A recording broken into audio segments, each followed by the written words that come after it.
حقائق کھلنا شروع ہو رہے ہیں. مجھے امام کے ظہور کی خوشبو آ رہی ہے.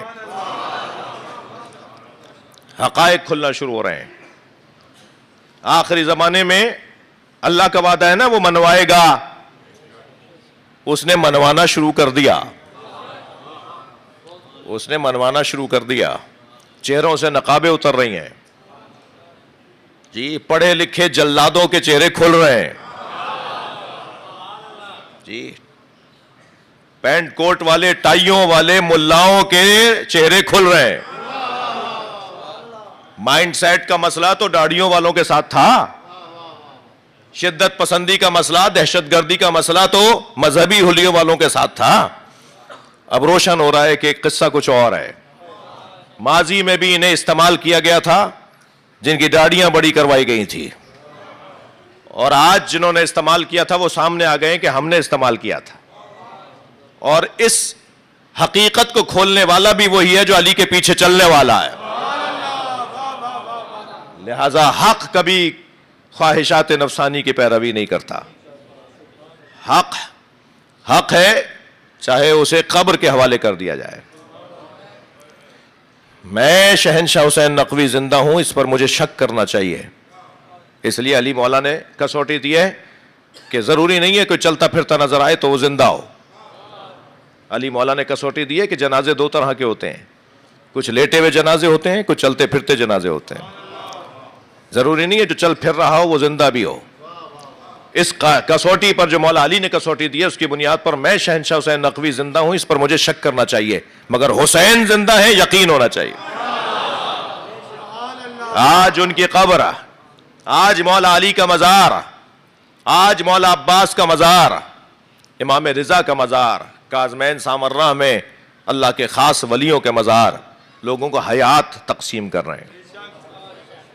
وہ کون سی چیز ہے جو ہمیں حوصلہ دیتی ہے, جو ہمیں زندہ رکھتی ہے؟ وہ ان کا تذکرہ ہے. وہ ان کا تذکرہ ہے. اور اس تذکرے کو مجھے اپنی جان سے زیادہ عزیز رکھنے کی ضرورت ہے. اور ایسا ہی ہے عزیزو, ایسا ہی ہے. مولا علی علیہ السلام ارشاد فرما رہے ہیں,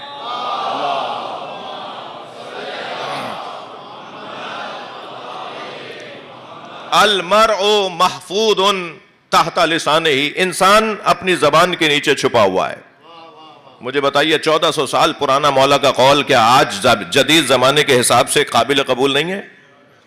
آج بھی انسان جب بولتا ہے تب پتہ چلتا ہے کہ اس کی مادری زبان کون سی ہے, کس ماحول میں رہتا ہے, کتنا پڑھا لکھا ہے. یہاں یہ بولتا ہے وہاں اس کے شجرے کھل جاتے ہیں. یہ 1400 سال پہلے مولا علی نے فرمایا تھا کہ انسان زبان کے نیچے چھپا ہوا ہے. زمانہ بدل گیا مگر انسان نہیں بدلا جی. یہ آیت جو میں نے آپ کے سامنے ان 2 دنوں کے لیے سوچا کہ اس کے اوپر غور کروں, وہ اس کا ترجمہ سنیے ذرا. وَلَوْ اتَّبَعَ الْحَقُّ أَهْوَاءَهُمْ, اگر حق نے ان کی خواہشات کی پیروی کر لی ہوتی, لَفَسَدَتِ السَّمَاوَاتُ وَالْأَرْضُ وَمَنْ فِيهِنَّ, تو جو کچھ آسمانوں میں ہے اور جو کچھ زمین میں ہے اور جو کچھ ان دونوں کے درمیان ہے وہ سب برباد ہو جاتا. پھر ذرا دوبارہ سنیے, اگر حق نے ان کی خواہشات کی پیروی کر لی ہوتی تو جو کچھ آسمانوں میں ہے اور جو کچھ زمین میں ہے اور جو کچھ ان دونوں کے اندر ہے وہ سب برباد ہو جاتا. یہ قرآن نے 1400 سال پہلے بیان کر دیا کہ حق کسی کے پیچھے نہیں چلتا. حق کو ہمیشہ سرداری کرنے کے لیے بنایا گیا ہے.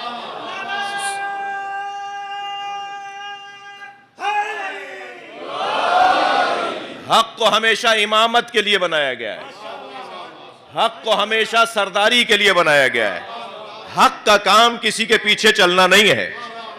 اگر حق نے ان کی خواہشات کی پیروی کر لی ہوتی, حق کی بات ہو رہی ہے, مجمع کی بات نہیں ہو رہی. حق کی بات ہو رہی ہے, وسائل کی بات نہیں ہو رہی. حق ہے. وہ حق اگر ٹوٹے جھلنگے پر بیٹھا ہو, حق اگر پھٹے بوریے پہ بیٹھا ہو, وہ اکیلا بھی ہو تو وہ لشکروں پہ غالب آتا ہے, اس لیے کہ وہ حق ہے. حق. یہ کیسی حقیقت ہے جو قرآن مجید نے سینکڑوں برس پہلے بیان کی ہے. اگر حق نے ان کی خواہشات کی پیروی کر لی ہوتی تو جو کچھ آسمانوں میں ہے, جو کچھ زمین میں ہے اور جو کچھ ان دونوں کے درمیان ہے وہ سب برباد ہو جاتا. یہ خواہشات کیا ہیں جن کی پیروی حق نہیں کر سکتا؟ صلوات پڑھیں تو میں عرض کروں.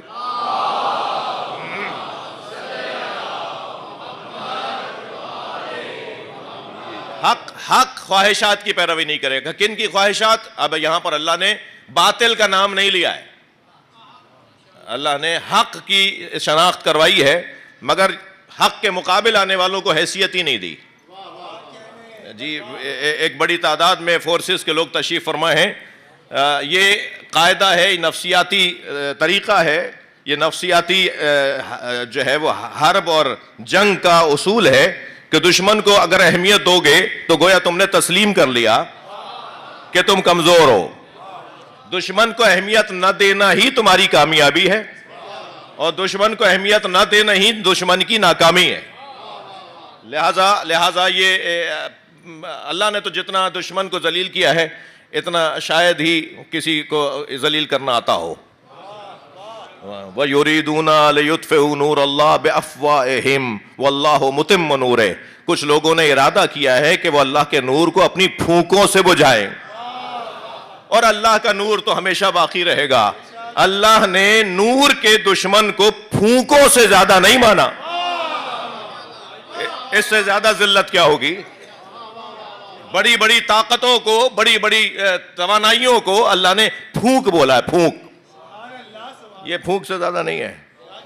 اور جان لو کہ وقتی طور پر شاید دشمن کامیاب ہو جائے, مگر جان لو کامیابی اسی کی ہے کہ جو اللہ کا نور ہے. جان لو کامیابی اسی کی ہے کہ جو حق ہے.